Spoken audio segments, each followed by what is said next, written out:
Казаць пра сітуацыю палітычную ўнутры Беларусі, вядома, што рэпрэсіі не сціхаюць. Інфармацыя з'явілася аб прызнанні экстрэмісцкім фармаваннем кааліцыі друкаваных выдавецтваў, камунікат.орг, Логвінаў, а таксама Андрэя Янушкевіча, што, праўда, ніякой кааліцыі, як самыя выдаўцы кажуць, няма і не існуе, але рэжым вешае гэтыя такія ярлыкі, таму што вядома, што па гэтай справе затрыманыя людзі. Ведаем таксама, што журналіст Павел Добравольскі атрымаў 9 гадоў у калоніі, і ўсё гэта адбываецца ў той самы час, калі Лукашенка ў чарговы раз намякае.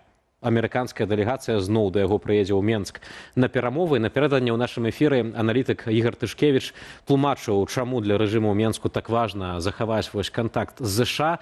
Давайце паслухаем ягонае меркаванне, а потым вернемся да нашай размовы. Гэта пытанне больш шырокае выхаду з ізаляцыі і у тым ліку балансавання ўплыву асобных краін. Таму што амерыканскі трэк прынес Лукашэнку тую ж самую Раду міра, дзе так, ён не паехаў, рыжынкова не прынялі, але сярод заснавальнікаў на сайце Рады міра Лукашенка ёсць. І тут я давайте нагадаю один вельмі просты факт. Гэта заява Трампа і ягонае жаданне, каб Украіна ўсё ж таки аддала частку сваіх земляў, а менавіта Донецкую вобласць, пад нейкую вольную эканамічную зону, якую будзе кіраваць Рада міру. І што ў такім выпадку Лукашенка можа атрымаць? Але гэта ўсё якраз такі вытворна ад амерыканскага трэку. Калі ён застаецца ў гэтым трэку, то ў такім выпадку пытанне адказнасці за 22 год оно падвісае.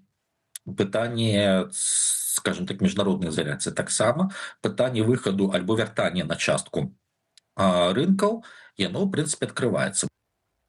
Спадар Павел, калі сапраўды для рэжыму ёсць нейкія магчымасці, нейкія выгоды, якія прапануе амерыканскі бок, то, на вашу думку, што робіцца не так, што Лукашенка зноў працягвае гэтыя рэпрэсіі з такой самай жорсткасцю, як раней, нібыта ён дэманстратыўна кідае выклік заходняму свету? Лукашэнку важна захаваць узровень страху ў грамадстве. І таму ён вядзе такую супярэчлівую гульню на сустрэчных курсах. На мой погляд, ён адчувае, што з'явілася пэўная хваля надзеі. Пасля вызвалення палітвязняў і пасля амерыканскіх удараў па Венесуэле, па Іране, па тым, што чакае Кубу, тут свет захістаўся, і ён адчувае як палітычная істота, што тут можа захістацца і у яго пад нагамі. Таму ён адначасова спрабуе трымаць узровень страху вось гэтымі знакавымі пасадкамі, гэтымі велізарнымі тэрмінамі для сваіх палітычных супернікаў і адначасова весці перамовы з Амерыкай, якая цяпер вядзе рэй апошнія месяцы ў свеце. Амерыканцы, канешне, вызваляюць палітвязню, але адначасова саджаюць ледзь не столькі ж, а можа быць нават і больш людзей. Вызваленне тых, хто зараз у турмах, можа азначаць толькі тое, што іх месца зоймуць іншыя людзі, а тыя, хто вызвалены, будуць дэпартаваныя. Таму перад заходнім светам стаіць задача спыніць вось гэтае махлярства, гэтую гульню, гэты гандаль закладнікамі.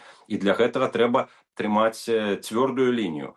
У размовах з Лукашэнкай нельга ні ў якім разе здаваць пазіцыі альбо рабіць выгляд, што Лукашенка дзесьці прасунуўся ў дэмакратычнасці, калі ўсё застаецца так, як ёсць.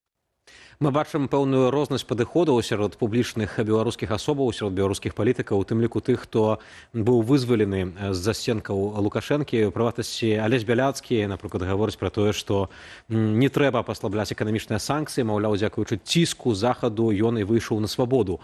З іншага боку, мы чуем заявы, напрыклад, Марыі Калеснікавай, якая гаворыць пра тое, што з рэжымам трэба мацней размаўляць, трэба, каб захад, каб таксама еўрапейскі звяз падключаўся да гэтых размоваў.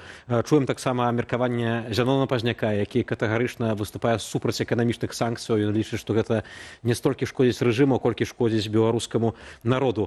Што вы мяркуеце на гэты конт у гэтай сітуацыі, якая цяпер ёсць у нашай краіне з рэпрэсіямі, з рэжымам? Якую тактыку павінен прымяняць захад? Адносна эканамічных санкцыяў падтрымаю Зянона Пазняка. Лічу, што эканамічныя санкцыі супраць Беларусі штурхнулі Беларусь у абдымкі Расіі.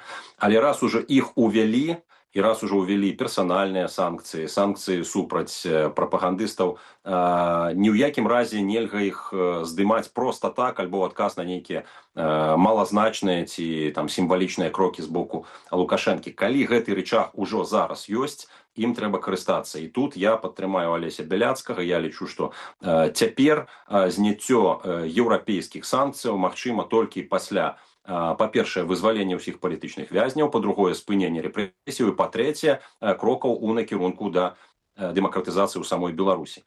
Хтосьці скажа, што для Лукашэнкі гэта непрымальна, ён на гэта не пойдзе. Ну што ж, паглядзім, свет мяняецца. Амерыка дэманструе, што цяпер міжнародная палітыка гэта не столькі пра ўсё як раней, не столькі пра пагаварыць. Тут меняются істотна самыя падмуркі той самай міжнароднай палітыкі.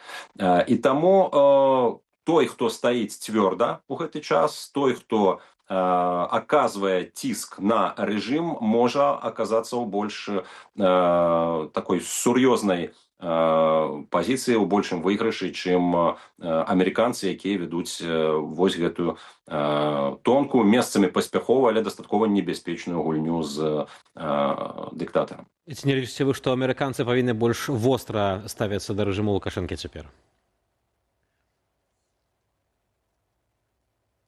Ведаеце, Амерыка такі добры паліцэйскі, Еўропа атрымліваецца кепскі паліцэйскі. Калі гэта ўзгодненая, скаардынаваная гульня, яна хутчэй за ўсё прывядзе да поспеху, таму што Расія загрузла ва ўкраіне. Яна ў меншай ступені можа звяртаць увагу на камбінацыі, якія ў адказ прапановвае Захад, і для Захада гэта магчымасць. Для Захаду гэта магчымасць. Амерыканцам, я думаю, што можна параіць быць больш настойлівымі і вынаходлівымі, не забывацца, што Лукашенко унікальны перамоўшчык, ён здольны праслізнуць у нейкую шчыліну там ці дзірку падчас перамоваў. Ну і патрэбная моцная воля, каб ён не перагуляў на доўгім трэку амерыканскую дэлегацыю.